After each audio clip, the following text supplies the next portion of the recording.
Meet Tayla Alexander, soprano, storyteller, and champion of creative courage.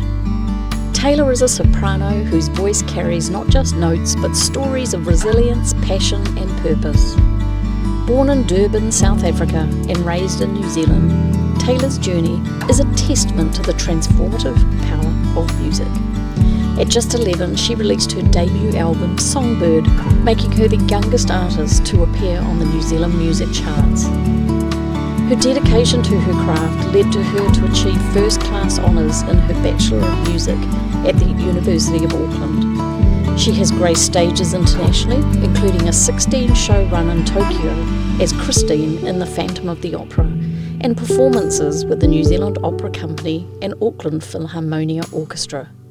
Tayla's story is one of embracing challenges and turning them into opportunities for growth and inspiration. Today she joins us to share her journey, her insights, and the essence that fuels her artistry. Tayla Alexander, welcome to my show.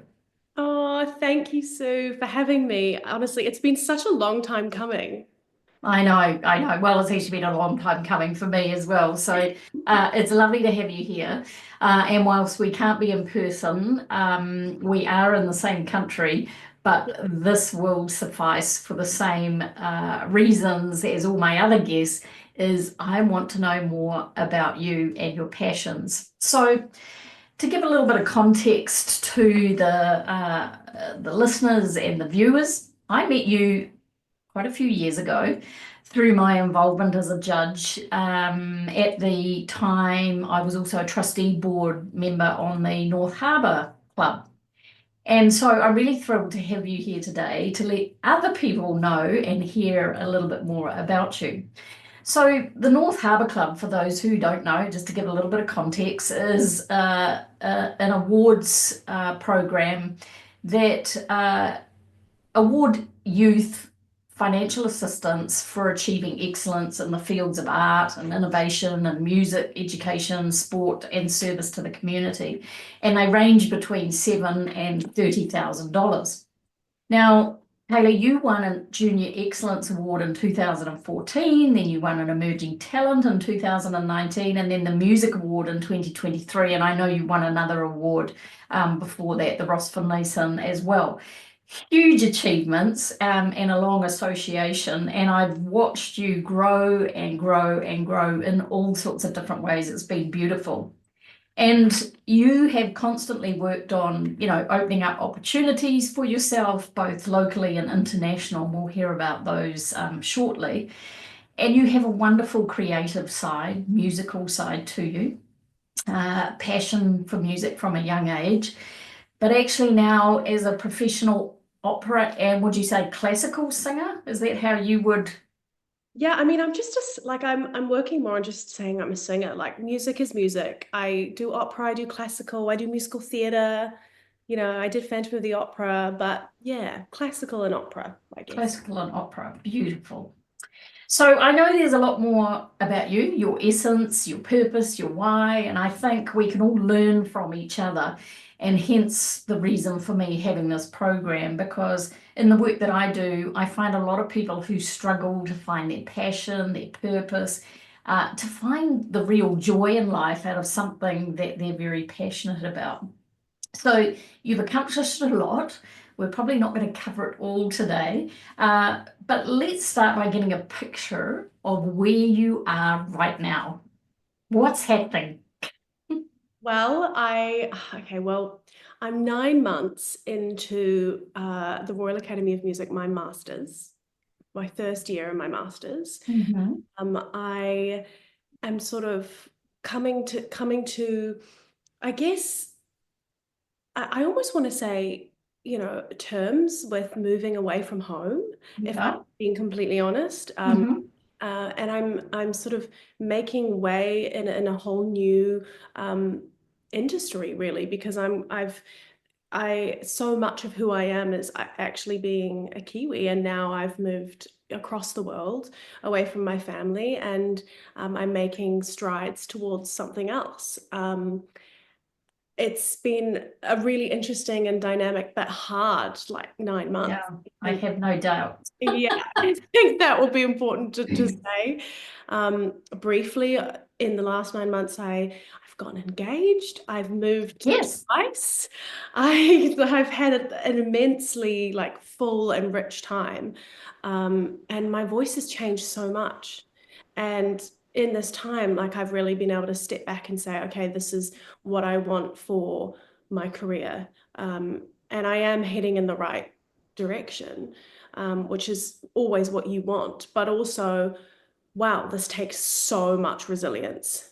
Um, Yes. and it's resilience I've been working towards since I was 10 or 13, and I was, lucky enough to be brought into the Ames family. But it's finding a way to build a career that feels sustainable, because even now I've just turned 24 and I tell people, okay, I've got another year of my master's, and then I'm looking to do an opera program, which is 2 years, and then I'm looking to get an agent, and then it's a long road, and it can Yeah, feel, very long road. Yeah. and when you explain that to people, it can feel so different to the stereotypical, career path. Oh, absolutely. Where people are 3 years, done a career, go out, get a job, that's them, build their way up through. But you're evolving and changing as you go, and every level takes another level of study. Exactly. And what's actually really interesting as well and exciting was when I moved, I got to actually see how much opera is changing, because, you know, as much as I love New Zealand, we are very isolated here. And Yeah. the opera community is not exposed here. We don't have, hundreds of different opera companies. It's a very insular community, which Mm, very like close, and we form very close relationships. Like you go overseas and you're like, oh my God, it's a Kiwi. You're instantly connected to them. It's hilarious. And it's yeah. an inside joke that if you know a Kiwi, you're just best friends with them. Yes. But in saying that, opera has to change. Like it really has to. And so I'm trying to navigate that, and the industry is trying to navigate that. Do And you think when you say it has to change, do you think is that coming from an audience perspective, or is it coming from the entertainment side? What are you actually referring to? both, because that's a good and important question. I mean, there's not enough money, there's not enough work, and it's Yeah. because we're doing the same. We have been doing the same productions with the same themes that don't relate to everyone now, and life is changing, and we can't keep playing the same stories out, basically. Mm, mm. Interesting statistics that came out about the top 10 operas that were just done in 2024 and the beginning of 2025, and they're the same 10 that are always done. And in them, it's much more male roles than female roles, yet there are more women trying to do opera than men.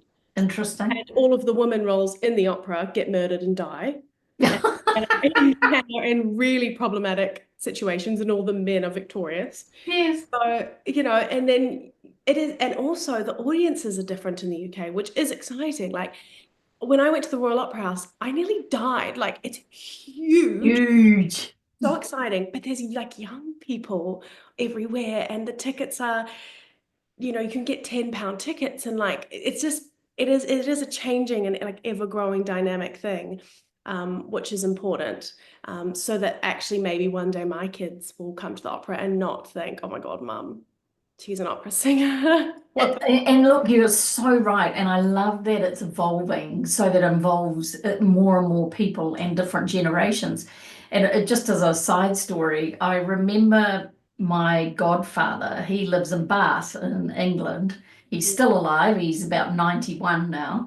But when I very first met him, gosh, I don't know, I was in my late 20s, and he was so excited because he loved opera. And he took me to the Bath beautiful entertainment house there. I don't know what it's called, but it was absolutely stunning, absolutely beautiful, to experience my first opera. Now I think I was about 27, and I remember sitting there going, oh my gosh, I've never been to something like this before. And he was beaming and he was so into it. And I thought it was fascinating, but it didn't grab me enough to go, I want to keep going to these and seeing them. Consequently, I ended up going to quite a few and have been to a few here, but it was always an older audience. And I just always think that's so sad because there is so much to learn from different music types and different genres. So I think it's great that it's actually evolving. It's wonderful. Yeah, I mean, totally. Like a recent opera that's done it so well is called Festin, and it literally sold out so fast. No one could get tickets, and it's a modern opera that is really wacky, like really different, and everyone just absolutely loved it, and it was completely changing the stereotypes of what opera is. And it really like pushed the boat out in terms of what you'd think. It's not the typical Turandot. And, although in saying that, I love Turandot and I hope to be in Turandot one day. So it's like there's a side to every coin as well. Oh, absolutely, but the principle is it's opening it up to many more people and modernizing it. And there's lots of industries that are still, not haven't caught up with the times, even outside of music. And you just think it's great to see something like opera actually evolving and thinking about the audience rather than being very tight about what it is to be an opera and being stuck in that space, I suppose. Exactly. And I love this idea. I mean, even like the essence within you, it's like that's my whole topic literally of my master's like Oh, logbook. really? Because we have to write about who we are as artists and like how we're evolving. And I mean, how do you do an audition when there are hundreds and hundreds of sopranos for one role, Mm, notice you and want you over everyone else? Well, you just have to be like truly yourself and not walk in there and be this frozen like wooden thing that you think they want you to be, because it's not going to help. mm. And I've been writing a lot about what it means to be like myself as an artist. And it's so challenging because it's like a mind game. It is a mind game, but it's also, I think, um, a difficult question for anybody to answer is who are you? And the work that I do with coaching and mentoring and training, uh, people find that question really difficult, and it takes a lot of time to help them really dig deep to go, I don't know, I've never really thought about that. Like, who am I? What really sparks me? What am I about? Why am I here? What's my purpose? What is my why?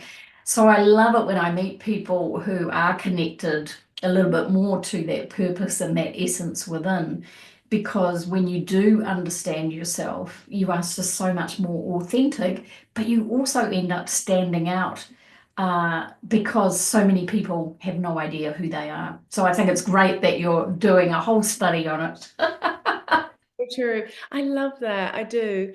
And actually, like if I can keep coming back to, I feel like I could talk about this, so you can tell me if I'm just on a tangent. But I think like if I keep coming back to performing for the sake of making other people just feel something and enjoy Mhm. it rather than ticking the box, getting through the audition, all that stuff, then when you get rejected or it doesn't work out or it's hard, then you're not just a singer and you're not just your passion, if that makes sense. You're the thing below. Because for Yes, a long time I was just a singer, and that was yes, the thing that I was passionate about. yeah.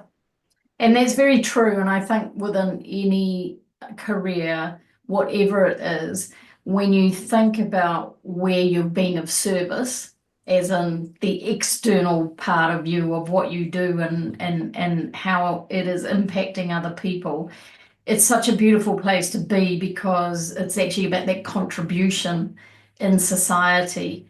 And the more you make it about other people, of what you're doing, your passion, but what does it bring to other people, there's a real connection there. mm, Mm. true. So tell me, was music a huge part of your life as you were growing up? Like, where did it come from? Who influenced you? Oh, absolutely. Like it totally was just like my whole childhood. Mm. I mean, it was always in the home. It wasn't opera in the home, though, to be fair. It was country music. It was Nora Jones. Mm-hmm. It was, yeah, Bruce Springsteen. It was ABBA. Um, the opera started when I had a lot of anxiety as a child and I really Mm. wanted to sleep. And there were a few random niche things mum said that would just calm me down. And it was Michael Bublé and then Maria Callas and Montserrat Caballé. It's Oh, just so random. beautiful. I know Yeah. it's so random. Um, but it just worked and it really, really helped me settle and calm down. And I just always had that anxiety. And I think it's because I was such a sensitive child and I used to think that was a negative thing, and now I'm like, it's a really positive. Oh, absolutely. Once you learn how to manage it and the gift that it is, the world needs more sensitive, empathetic people. Um, it's a superpower when you learn how to manage it and use it so that it feels comfortable. Yes, exactly. That's exactly it. Mm. Yeah, I So mean, tell me, did you study music while you were at school, or was it an external program that you did? I was sort of, ever since I was really young, I was kind of sort of in and out of school a lot. I struggled I academically, I loved school. Mm, Such a nerd. I loved being at school in that sense, but I was quite isolated and I was bullied a lot and I didn't feel very comfortable at school. hmm. So the music outside, in terms of like the singing lessons and the concerts, which I did from a really young age, it gave me something to focus on.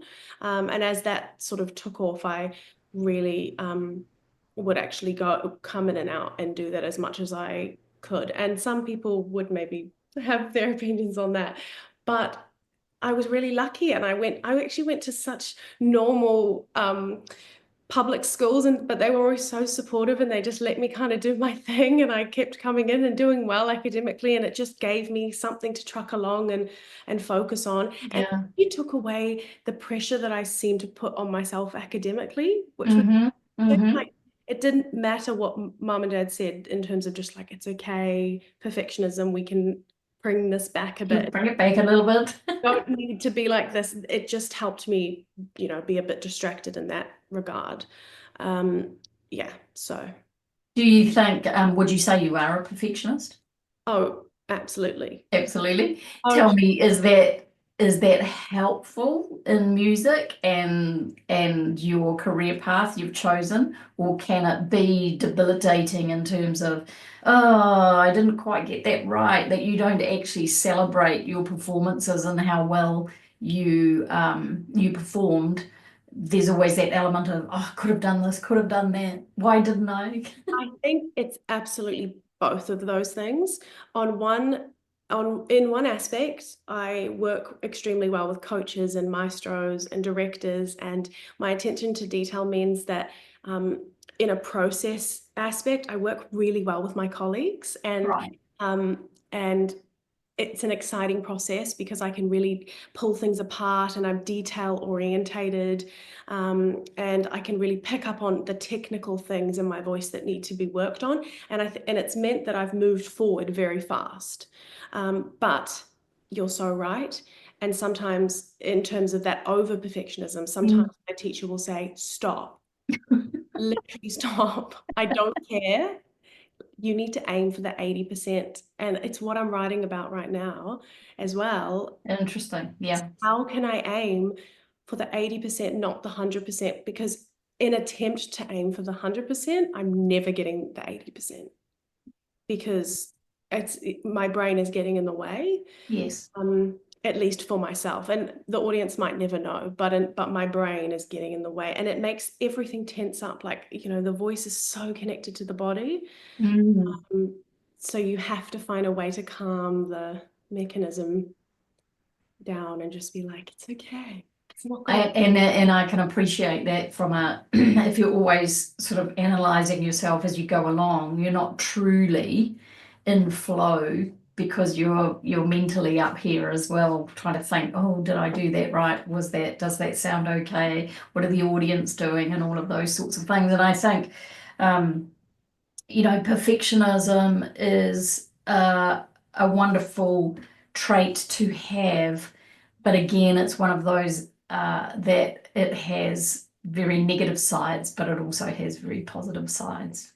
It's so true. And I think actually teaching has been a huge benefit for me, Mm, talking to my students and noticing how they nitpick themselves.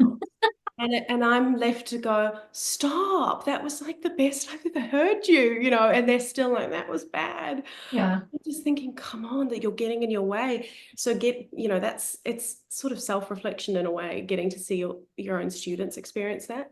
I love that. It's like a mirror, isn't it? That it makes you learn that lesson even more because you go, oh, that is me. That was me. Yeah, exactly. And actually, I've had a teacher in the past who said a brilliant thing to me, which was the thing that held me back. And this was such a vulnerable thing for them to say, which was the thing that held me back in my career was fear. Mhm. And if I could go back, I really would have controlled my fear better. And I don't want fear to hold you back. And I was Such like, a great piece of advice. And I think fear is such a strong emotion that it can paralyze us mentally and emotionally. And yet, fear I always talk about is false evidence appearing real as a kind of acronym that we imagine, yeah, all of this stuff is going to happen by putting ourselves out there, but it is actually all imagined because actually where you are right now.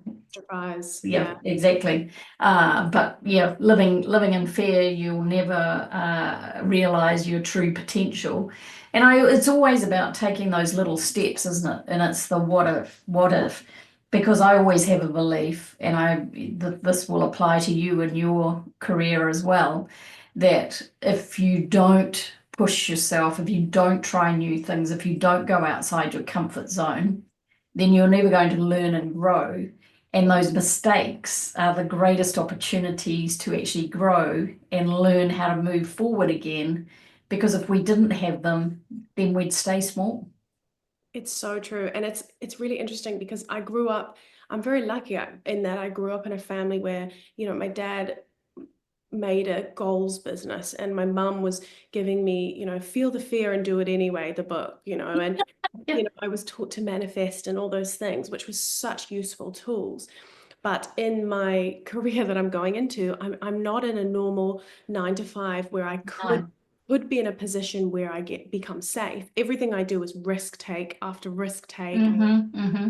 and mean that I end up constantly in adrenaline mode. Yes, becomes exhausting as well. So that whole self-care and the well-being must be Yeah. huge for you So then to it's keep aware of. exactly. So then it's like, oh, okay, now I'm just in cortisol all the time. So then it's how do I actually acknowledge, okay, now I am actually scared a lot of the time, but how do I not pretend that I'm not afraid? Because then that's kind of damaging to ignore Hmm. that fear, but also just acknowledge it because that helps a bit as well. Yeah, I love that. That's a great share that, you can be in fear a lot, but you still keep showing up. And the most important thing is finding those tools and those strategies that help you to actually still show up, but be your best self.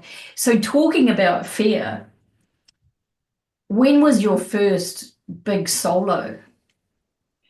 I was 5. I was 5 and it was at kindy and it was to about 200 people Hmm. singing the national anthem.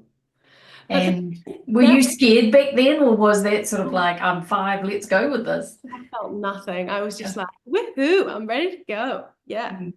Um, I try to go back to my first like moment where I felt scared. Yes, And the first time I remember being backstage and thinking, okay, this is this is real. scary. And I have such a vivid memory of it, was singing Pia Yezu before the Coca-Cola Christmas in the Park.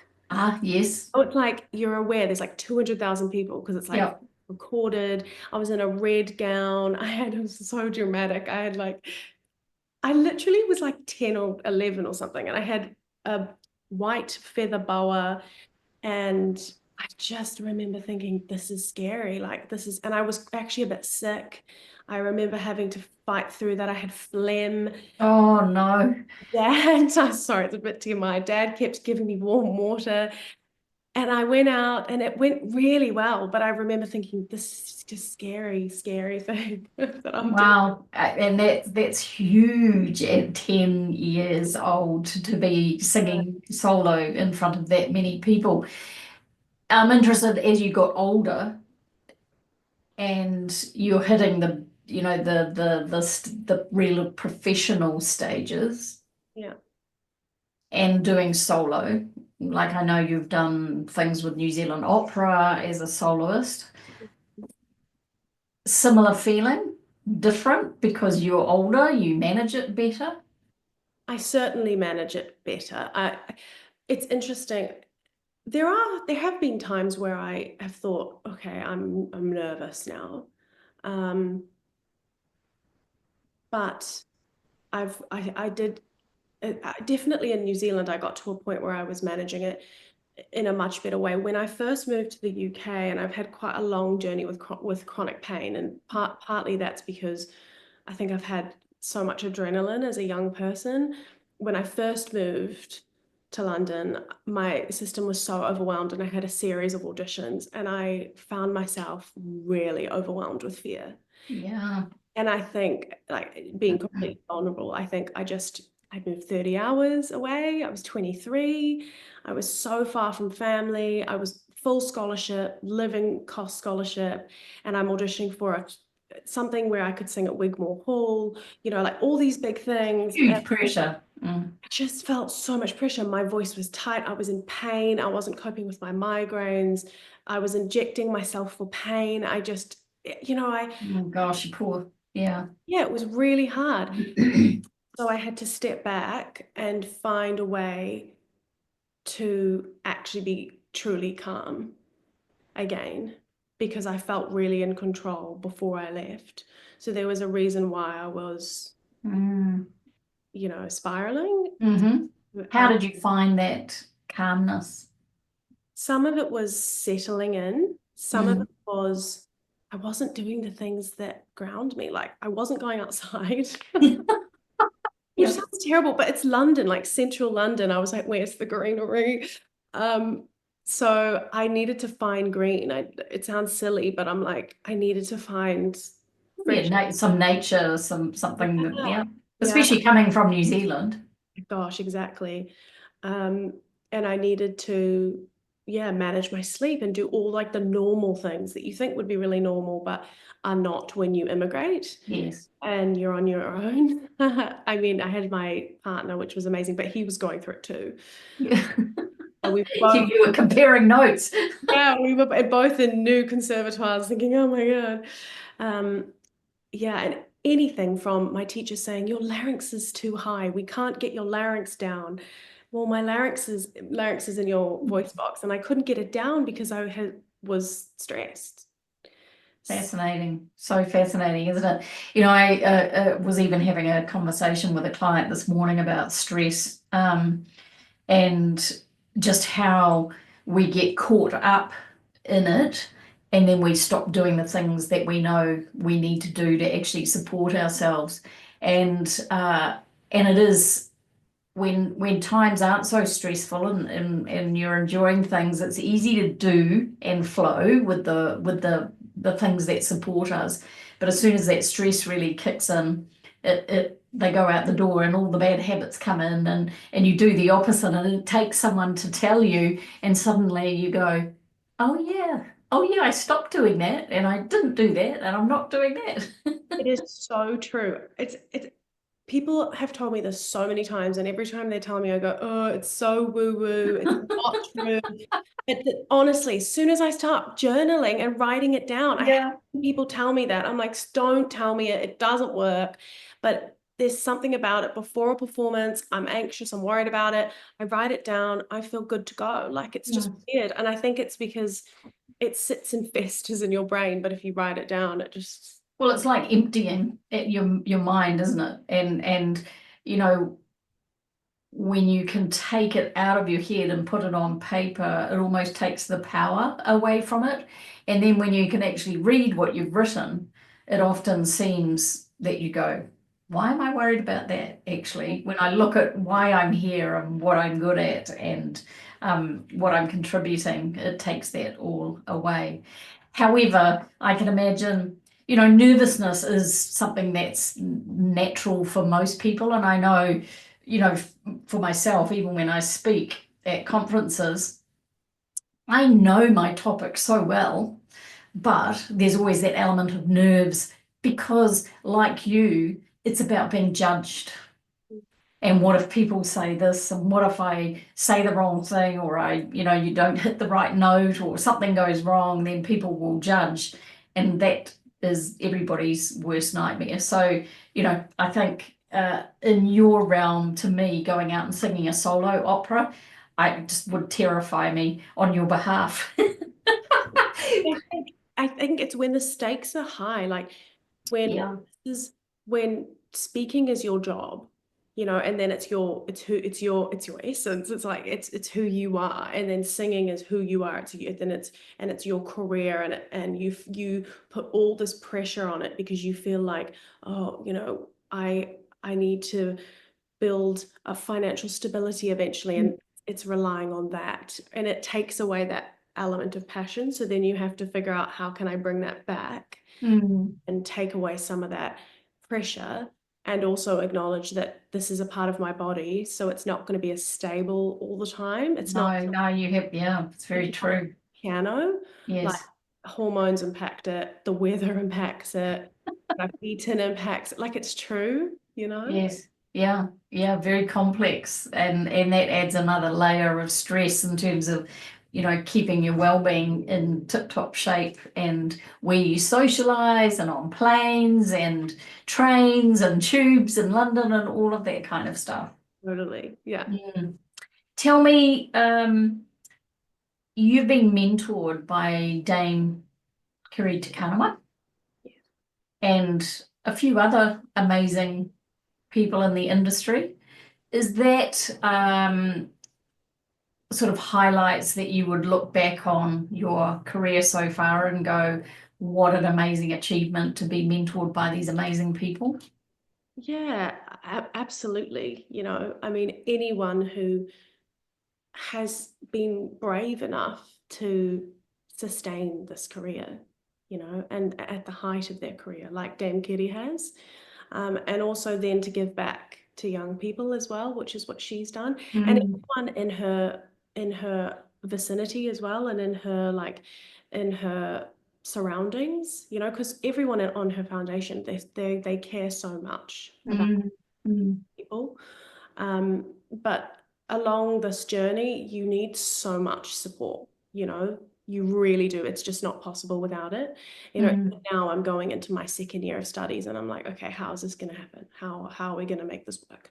Okay, I'm living in London. Okay, I need to catch up with Dame Kitty. I need advice on this. I need, Yes, like, yes. it's you literally have a massive family, and it's a massive village. Like, to say it takes a village feels like such an understatement, like But I can imagine it's absolutely true because, it's the same. I always say to people in their careers, or if you're in a business, you should always have coaches and mentors and people that you catch up with for coffee, because isolating yourself and thinking you can do it alone just is, impossible. yeah, is tough, but it's also not going to speed you to where you want to go. So always talk to people who have been where you want to go, because they can see the path and can help you with that information. So, I love that you have that family of mentors and coaches and trainers and friends and family who are there for all the different things that you need. And I think, anybody in life should have that little posse of key people that they can talk to. Yeah, definitely, because it can feel really lonely and isolating. And, like, it was only literally a few weeks ago, I got a message from Simon O'Neill, and he was like, "Do you want to get coffee? You know, I'm in London." And then Oh, I love that. up, and like it's such a small world. And if it wasn't for the Royal Academy of Music and the support that they're giving me, it wouldn't be possible. You know, like it's £45,000 a year, like Amazing. for just my course. That's not, Yes. you know, um, I just don't know how people do it. No. International students especially. So yeah, it's just a huge amount of, and even so, like meeting up and having, I have meetings with the head of RAM every couple months, and it's like, okay, what are you doing now? Like what concerts are you doing? What rep are you singing? And it's So all they're constantly checking in to make sure you're keeping yourself elevated and in your career. exactly, and they're also helping me pace myself, which Fantastic. Well, we all need that sometimes too. it's so important, because when I arrived in London, like I really didn't expect my voice to grow as much as it did. So it's going to be a bigger voice than I thought originally, and I'm going to sing bigger repertoire. So, and that takes a little bit longer, which is Tell really, me when you say your voice has changed and it's bigger, what does that mean? well, I was singing sort of light lyric stuff, and now I'm singing bigger lyric, more romantic stuff.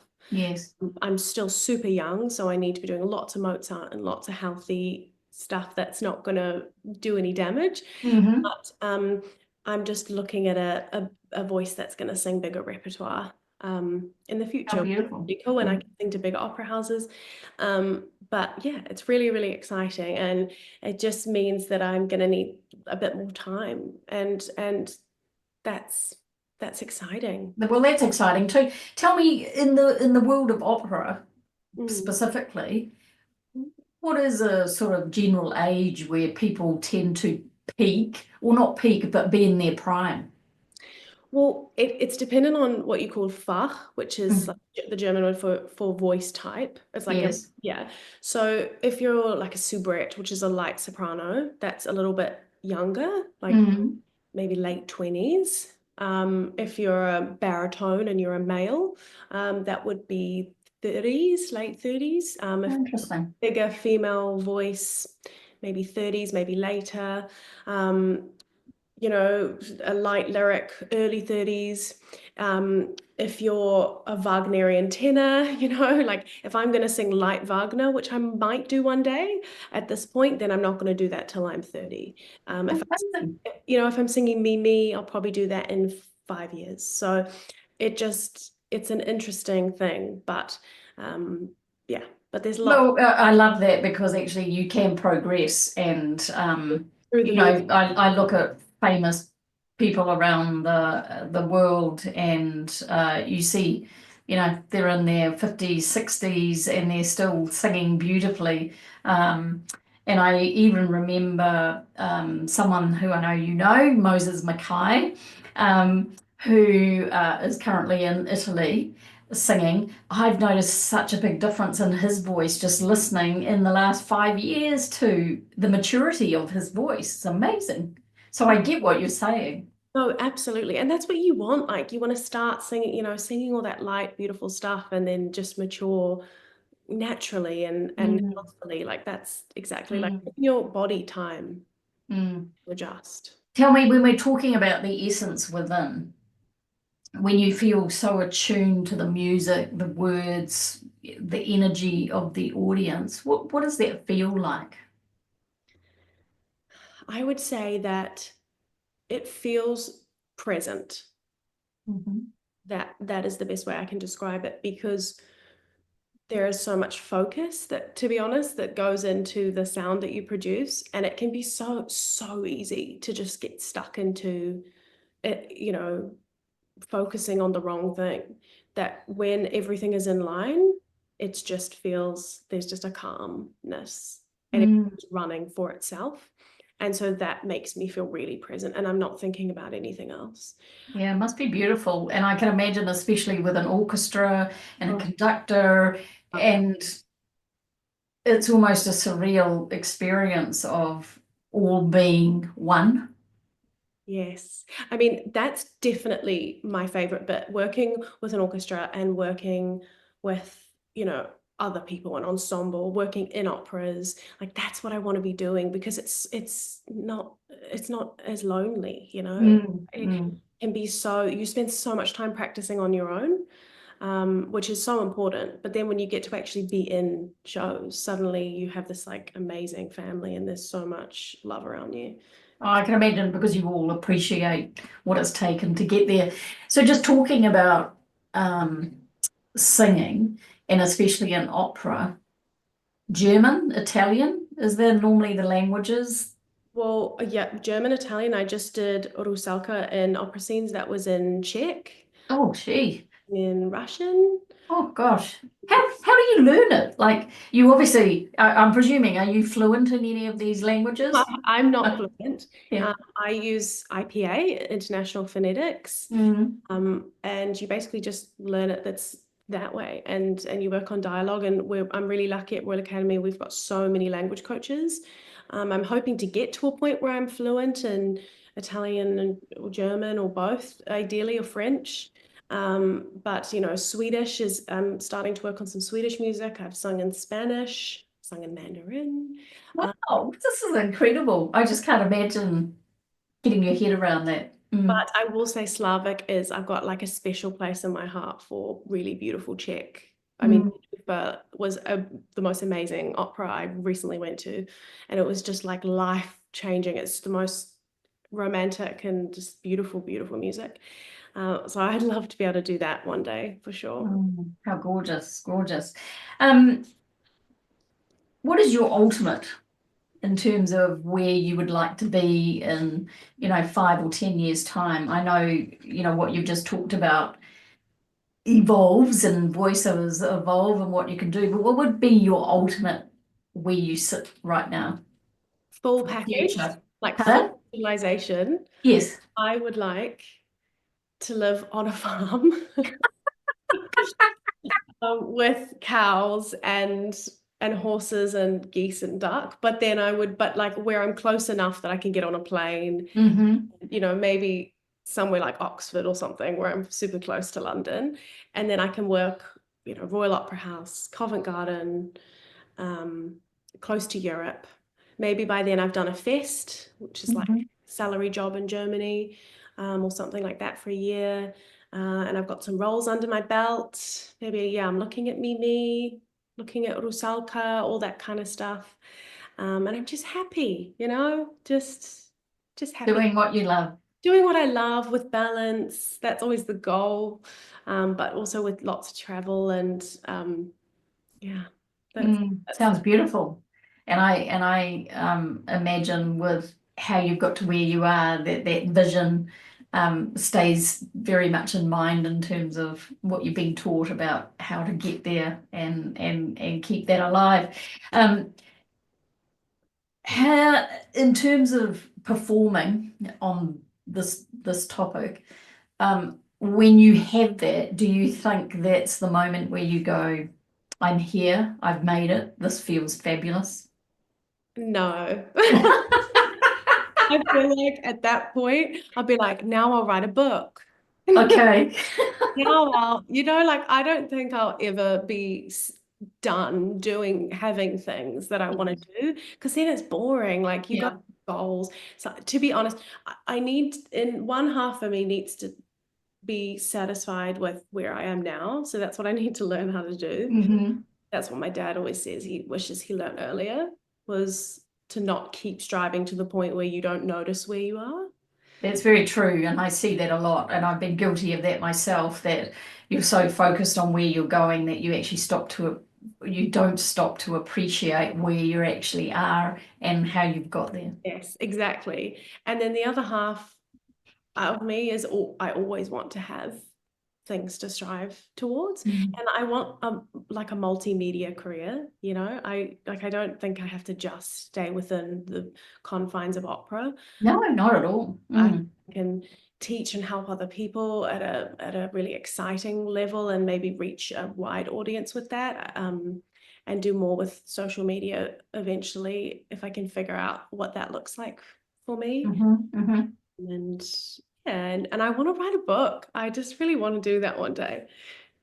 I think you'd have a great story to share, and you'll know when the time is right, I'm sure. So this program or this show is called The Essence Within You. What does that mean to you and what you're doing in your life with Oh, your, creative journey and your personal journey? no pressure.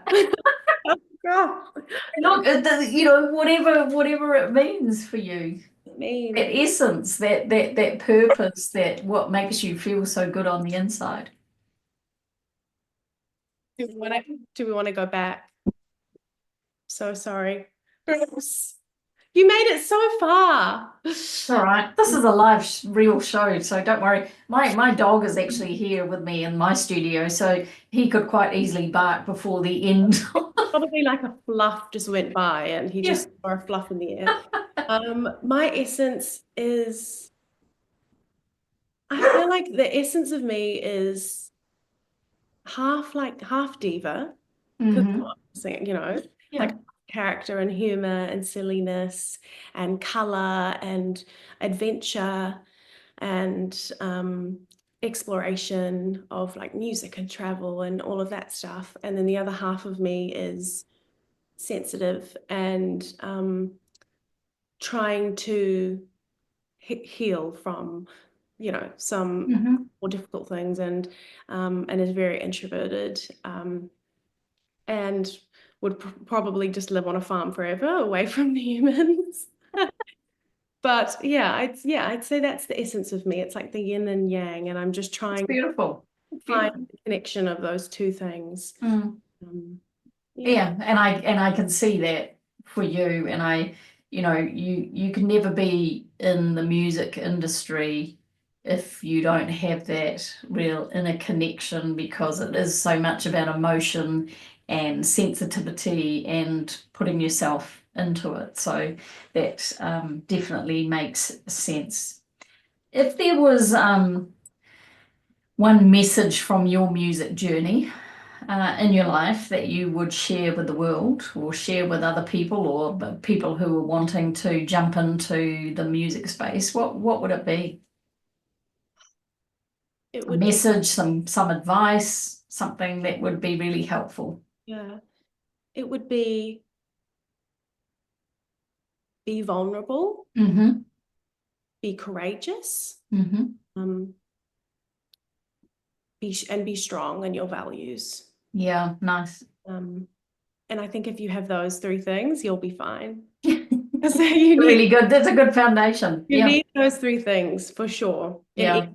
I mean, you need it in anything, but Absolutely. And I think you're right. Courage to keep moving forward, mhm, rejections, all of that kind of stuff. But the values part that you bring up, I think, is so important because, what I see for so many people is they're disconnected from their values, or they don't even understand what their values are. And yet there's such an important part of our decision-making process. And, the work that I do with people and helping them understand their values, you see the light bulb go on for people that they go, wow, that makes so much sense now, because they understand, what makes up part of their foundation. yeah, So I love that. I love that advice. Um, and probably my final question is, when you leave this current world one day, in many, many, many, many years, what would you like to be remembered for and the impact that you made? Ooh. I'd like to be remembered for being kind, like just loving people around me, because I think I love very deeply. I love my family. I love my animals. I love my music. So yeah, and just being silly. Like I think that's Fine and silly. who I am. Yeah, nice. Do you know, it's so interesting for the interviews that I've done for this, and how many people have actually said about to be remembered for being kind, or how I made people happy, and I just think that's such a beautiful thing. Mm. Yeah, yeah. So, Taylor, to finish off, if we were in person, I normally give this to you in person, but I'm going to have to send it to you. But I have a little gift that I always give people, and it's a little crystal quartz heart. And the reason that I have these is because it's obviously representative of the essence within you, which is about the heart and love and passion and everything. And keep it as a reminder of this interview and the things that you talked about. Sometimes you might want to hold it when you need more courage, but ultimately it's just a reminder of always coming back into that essence within you, whatever is going on in your life, the good, the bad, the ugly, and a little reminder of what's important in your life. So thank you so much for coming on the show. It's been such a pleasure to get to know you a little bit more, and I'm sure when you finish your study, maybe we will do this again and see where you're going. Thank you, Sue. Honestly, it was like therapy mixed with just like girl chat. It was so good. I feel like we needed like a gin next time. Well, we could do that too. We could sit and film and have a glass of champagne or something. Yeah. It'd be lovely. So thank you so much, and I know everybody will most certainly get something out of your wise words from such a beautiful, young, talented woman. Thank you. Thank you. Thanks for tuning in to the show today. We hope you enjoyed it. If you'd like more of this, then subscribe to my channel or click on the QR codes for more tips, tricks, and strategies on how to lead yourself stronger through life.